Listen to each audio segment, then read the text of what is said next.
Hi, welcome back to the channel Serena Strategy, Fabulous Over 50. This channel is all about empowering our women who are at a stage in your life, 50 and beyond, where you have to start thinking about starting over.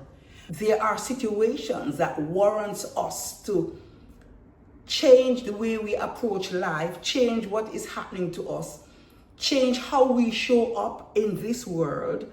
And so this channel will help you to move beyond this stage where you feel stuck or you're making major life transitions.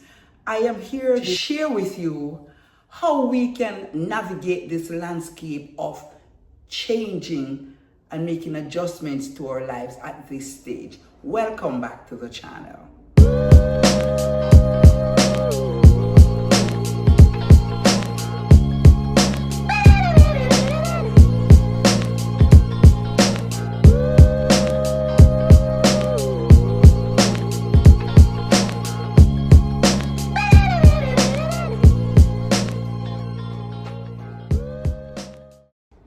Today we're going to be talking about midlife and what are some of the things that impacts us as we get to midlife.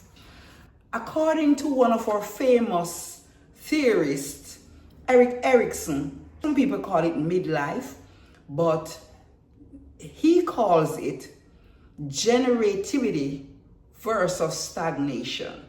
At this stage, what people are seeking to do is looking at their legacies. What do you want to pass on to the next generation? What are the things that you would have aimed for at this stage of your life?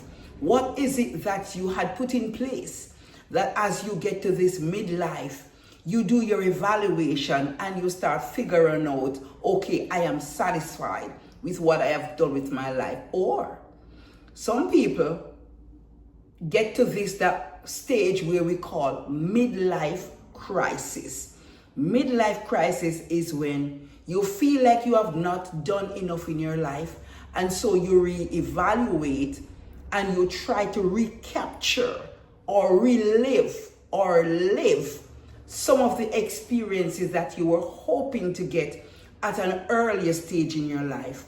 I have seen people get to this stage and become so confused and overwhelmed that they go back and do some things. Like I had a friend, someone who I knew personally, who got to midlife.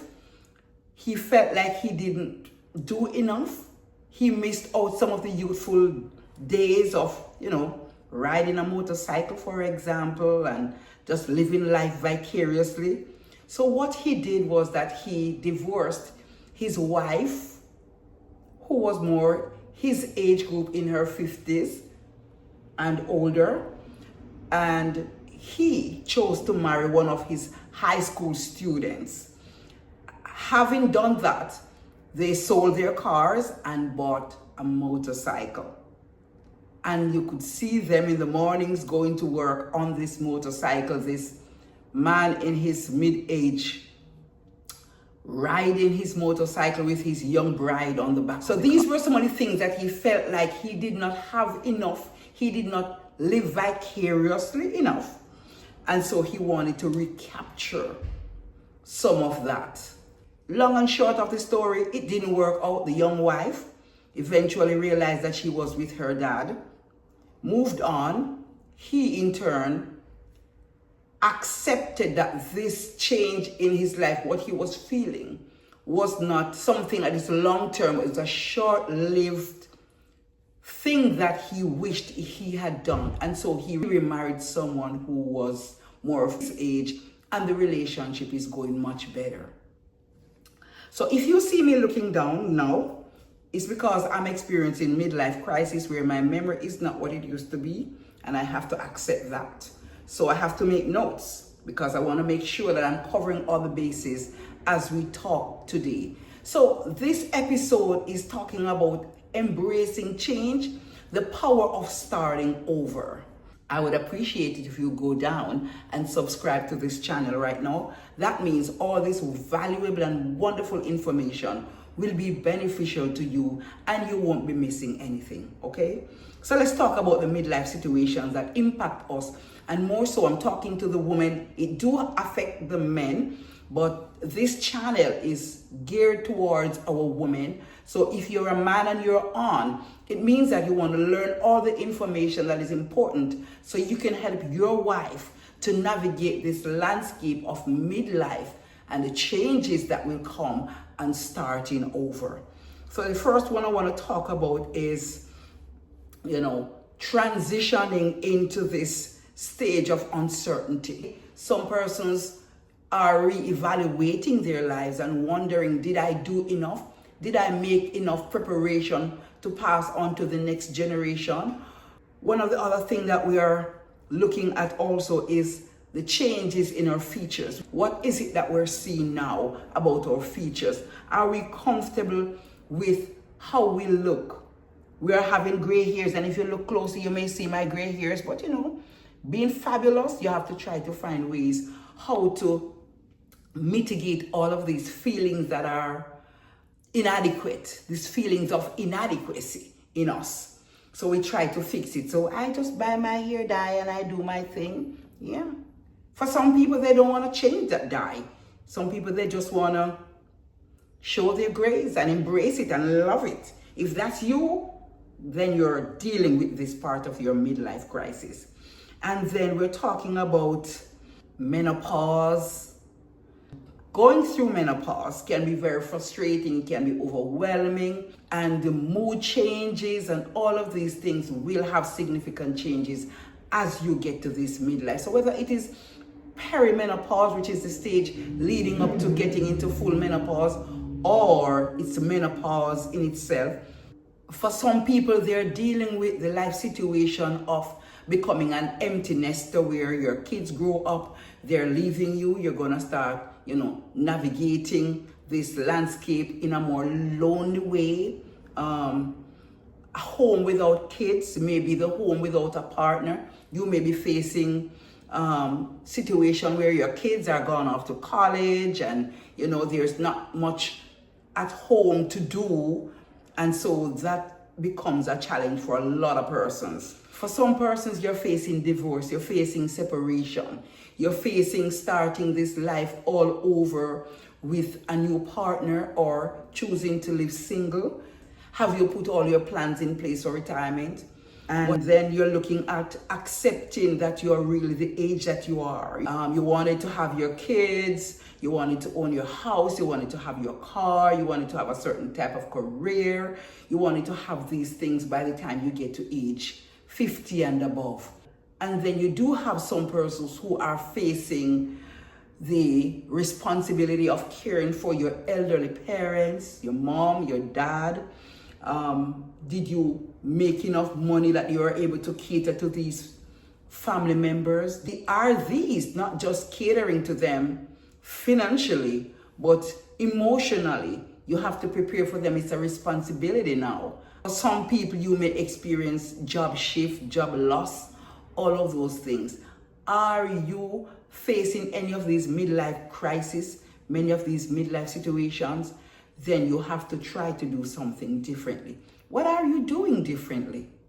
What have you tried? Where are you going to pick up the pieces? I know there are some persons who, and I would have spoken to some persons who said to me, Serena, I really want to applaud you for making this brave step in your life at this point, because I have lived with my husband who has been very abusive, very selfish, who has been very disrespectful, who keeps being unfaithful, keeps having all these women. I meet these women on the street from time to time. They tell me all the things that my partner is saying about me, and I still choose to stay in that relationship. If this is you, you are at a place where you need to make changes in your life, then this is a good time to start over. Do not be afraid to change, because oftentimes women settle in relationships that doesn't offer them what they want. It doesn't satisfy you. It doesn't please you. It doesn't give you the joy that you're living. Some of us are okay with just existing. Are you just existing? Are you living? Because you have to make that distinction. Are you living or are you just existing? And if that is what you're doing, I have a few things I want to share with you. I want to talk about 3 key things that I want you to do as you are preparing to start over. The first thing I want to say to you is that you have to give yourself permission to grieve.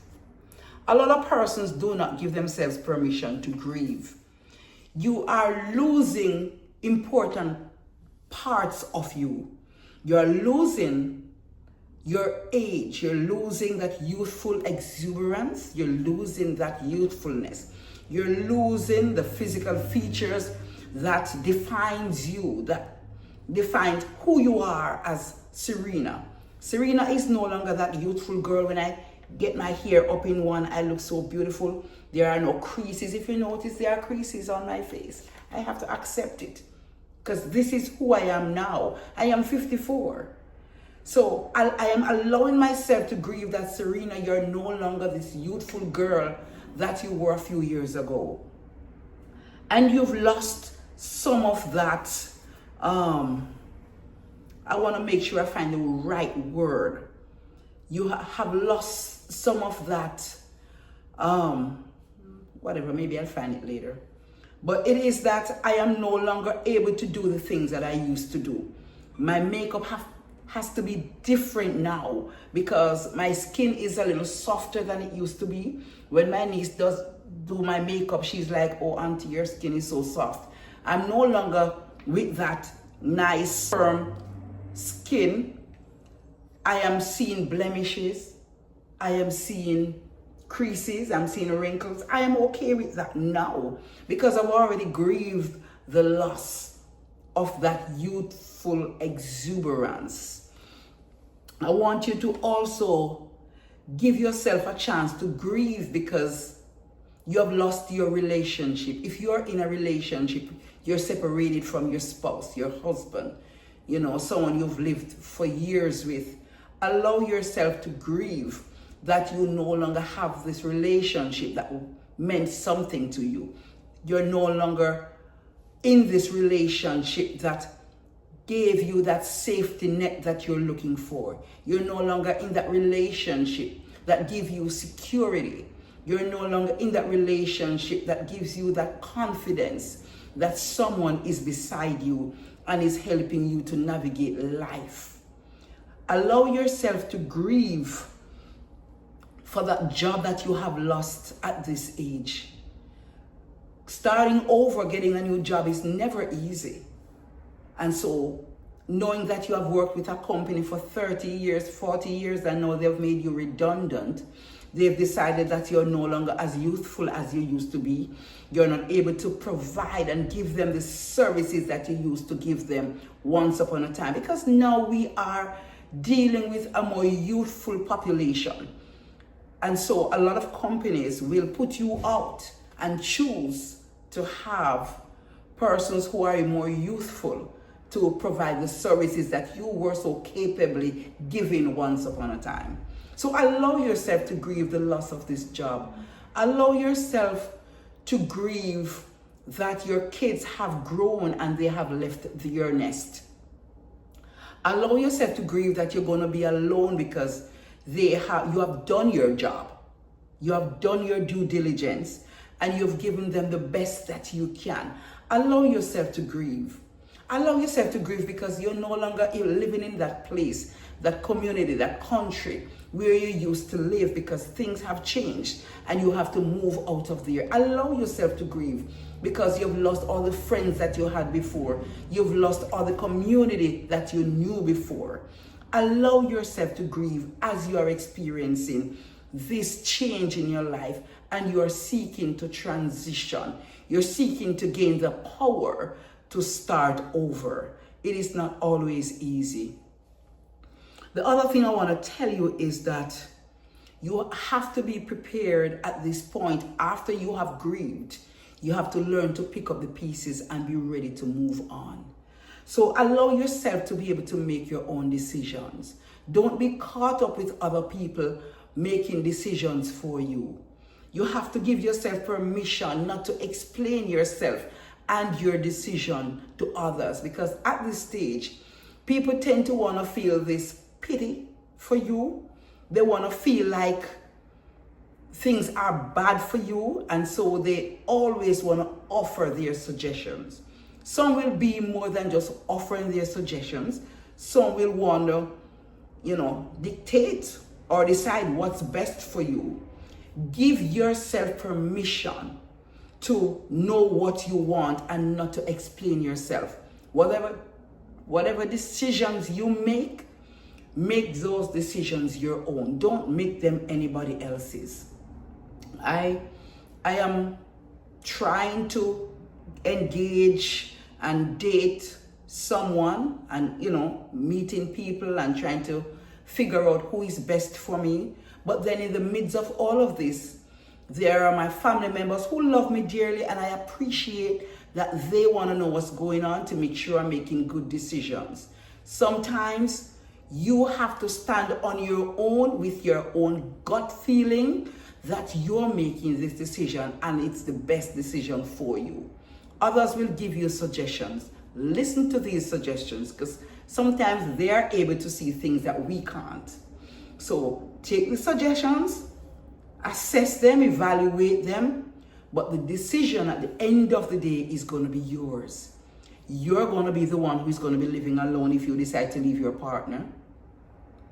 You're going to be the one who will have to be in a job that you don't want, or to choose a job that you don't want. You're going to be the one who will have to decide if you're comfortable with certain settings, certain environments, certain situations. No one can make this decision for you.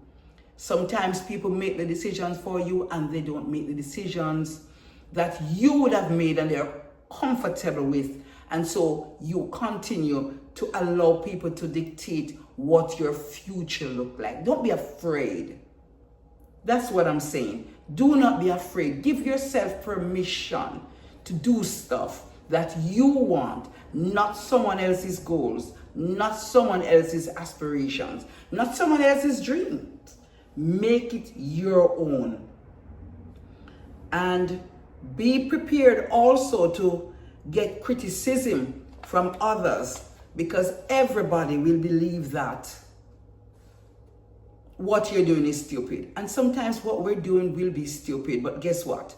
It's going to be your stupidity. It's your mistake to make. It's your decision to be made. All right? The other thing I want to say to you, ladies, is notice the thoughts that keeps coming back in your head. You have to be careful of, I wish I could have. I should have.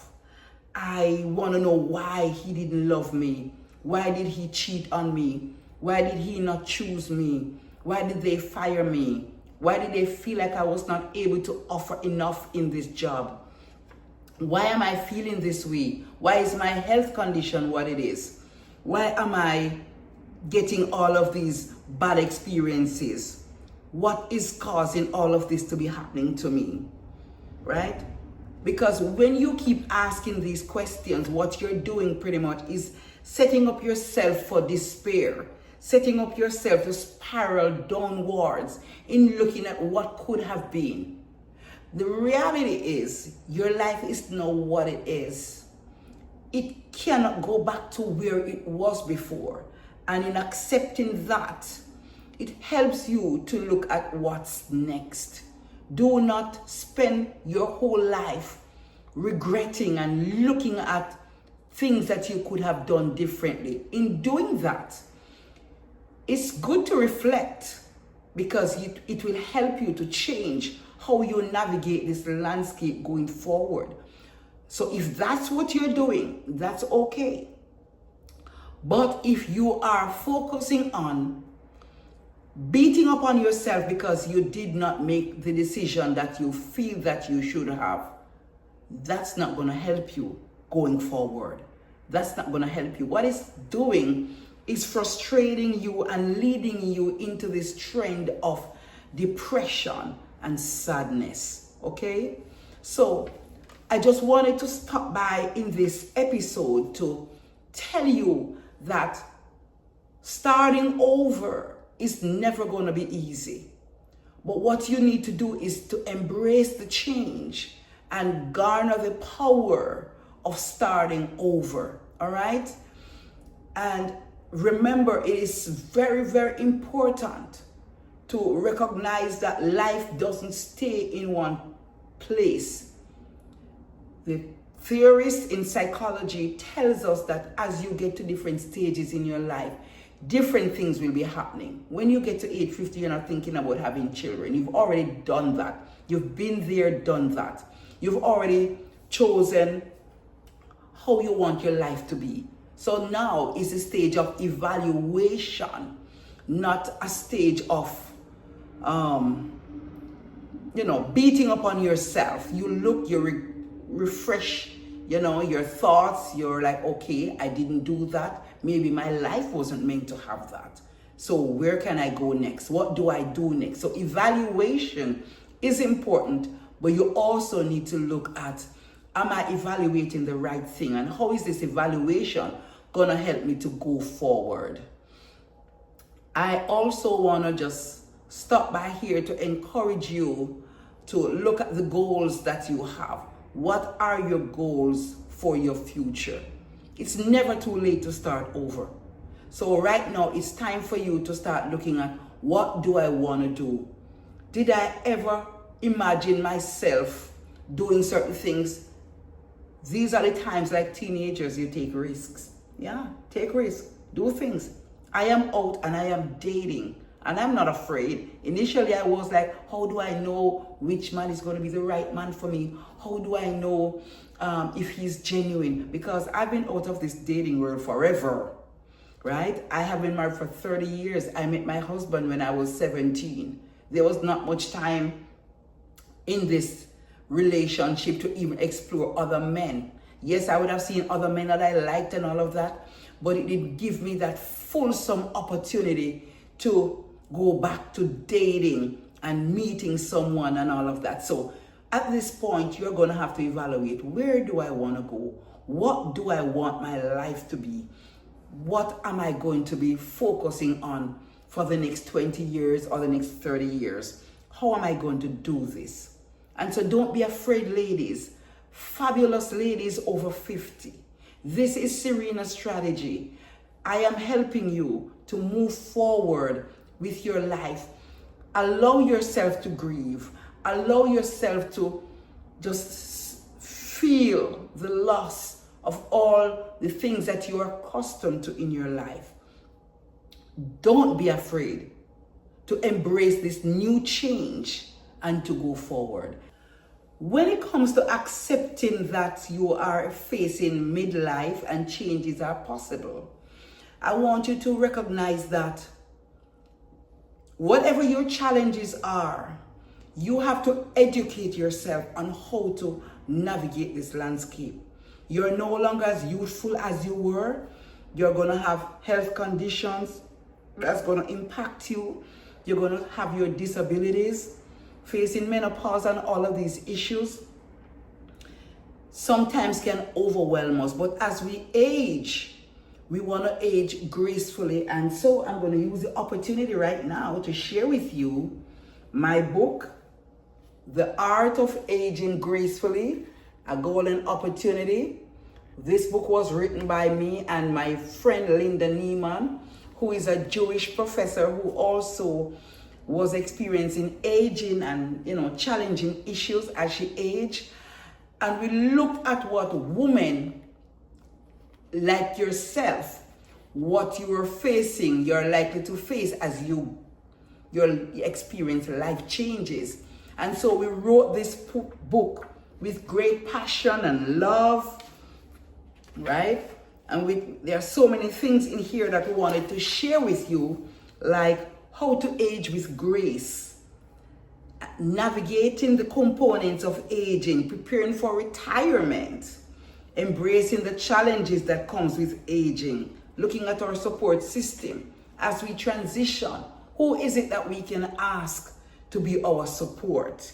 And then we're going to look at even intimacy, navigating the landscape of intimacy as we age gracefully, because that's what we're aiming to do. While we're fabulous at 50 and over, we want to ensure that we are aging gracefully, right? And there are just so many wonderful messages that you can get from this book. If you are interested, you can go on Amazon and you can find this book, The Art of Aging Gracefully, A Golden Opportunity, right? So I just wanted to share this book with you and to ensure that you have your copy, because having this copy means that you have moved on with the struggles that you're facing starting over. So this is a very good way for you to start. This is all I have for you today. I ask you now if you have not subscribed so you can get more valuable information as it relates to moving forward and starting over at 50. Then you need to make sure that you touch your notification bell. That means when my next video is uploaded, you will be aware of it. So, fierce, fabulous woman over 50, thank you very much for tuning in today, and I'll see you again in my next video. Bye.